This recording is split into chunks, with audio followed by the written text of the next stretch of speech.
Uganda today, education is paramount. It is every child's right to education, rich or poor. Many children are unprivileged or their parents can't afford. It started to help the unprivileged children get education and be able to have a bright future.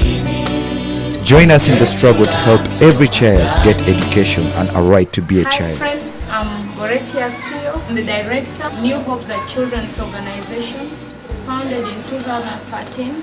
We encountered a situation here in Uganda, in Kaburimaido district, where one of the families, both husband and wife, killed each other in domestic violence. The husband just decided to slaughter his wife, and he also hanged himself during the night, leaving 5 children.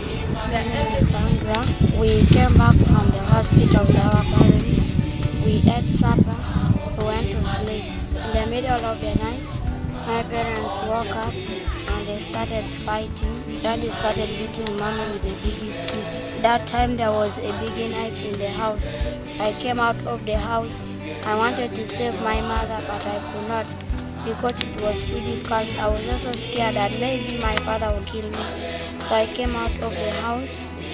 I went to my grandmother's home. I knocked at the door. She came out and she ran. Her running was now to save my mother, but she could not. She was too late. We came and we found that they had already slaughtered my mother. We went to the neighbor's home and we went to the LOC work chairperson of our village, and we told him that let people gather and wait for their man to come back. The LOC did not accept, so we went to the neighbor's home. We are now leaving that place because we were also fearing that he might also come back and kill us. So as we were leaving, we saw a light behind us, and my grandmother had sheep that she was keeping. That was my father, I think, picking the torch and coming to get the rope from the sheep. We got one sheep was free. We came back to get the money with my grandmother, and we found that he had already hung himself. And my growing up has not been easy. I was like a mother to my brothers and sisters. I could fetch for them water. I could bathe them. I could cook for them food. Sometimes there was no food, so we would go hungry. My work was also to make sure that my brothers also every day they are clean. I would wash for them their clothes. I would also feed the young ones. When we came to know what had happened, we visited this family after the burial of both parents. These 5 children were in a very desperate and critical condition for help. Their father didn't have brothers, and he was the only son to his mother. And his mother was an old woman of 69 years who has been a housewife all her life. She had never worked. But looking at the need that was there, we brought in these 5 children into our house, and we began to take care of these 5 children. We sent them to school, and we accepted them as our children, and we began to live with them. And as time passed by, we saw the beauty that was coming out of these 5 children. Before we brought them to our house, among the 5 children was the eldest girl, Sandra, who was 8 years. She was the one doing the mothering work of the other 4. She always cooked for them, she bathed them, and she took care of the youngest whenever he was not well. And this was too much for an 8-year girl to handle. So when we saw this, we brought them into the home.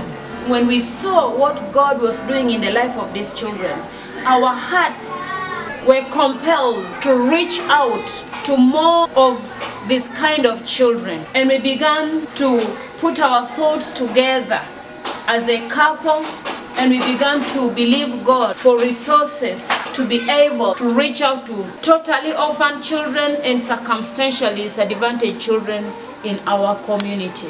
We are going to step out.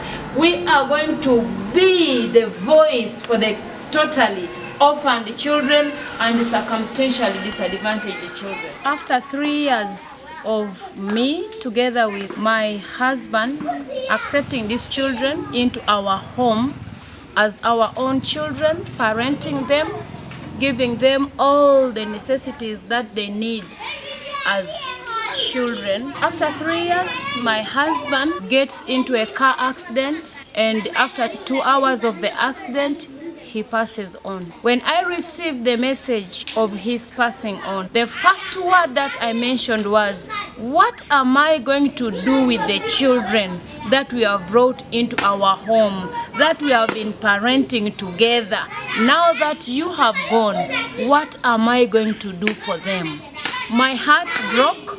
I was in great pain for having lost such a dear husband, but also at the same time, and life has to continue.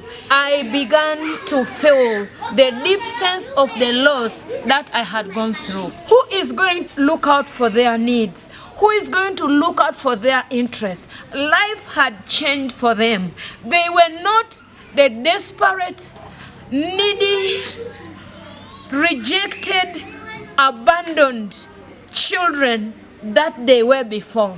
But now, hope had risen in them. They were now looking at a better future. They were now looking at a better life. They now had hope. They now knew they belonged to a family, and this tragedy takes place. Hello, we are New Hope Childcare Uganda, an organization reaching out to communities, reaching out to orphans, extremely vulnerable children, street children who lost their parents as a result of HIV. When you look at Teso region, this is a place which was highly affected by war. So many children lost their parents as a result of war, and also as a result of domestic violence. A lot of children, a lot of family people have lost their lives due to domestic violence, and some of these children have been left home alone. They don't have access to quality education, they don't have food to eat, they don't have good access to medical care. So as an organization, we have come to help these children, to bring them together, to give them hope for a better life, so that we are able to reach out to them, to give them access to quality education, food and medical care.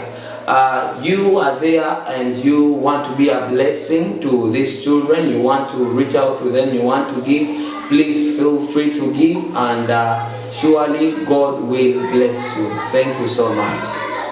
At New Hope, we are also reaching out to children who are refugees from southern Sudan. We provide these children also with basic needs. We are also sending some of these children to school. We provide them scholastic materials. Sometimes we just provide them hot meals. As New Hope, when we came in touch with these families of the southern Sudan,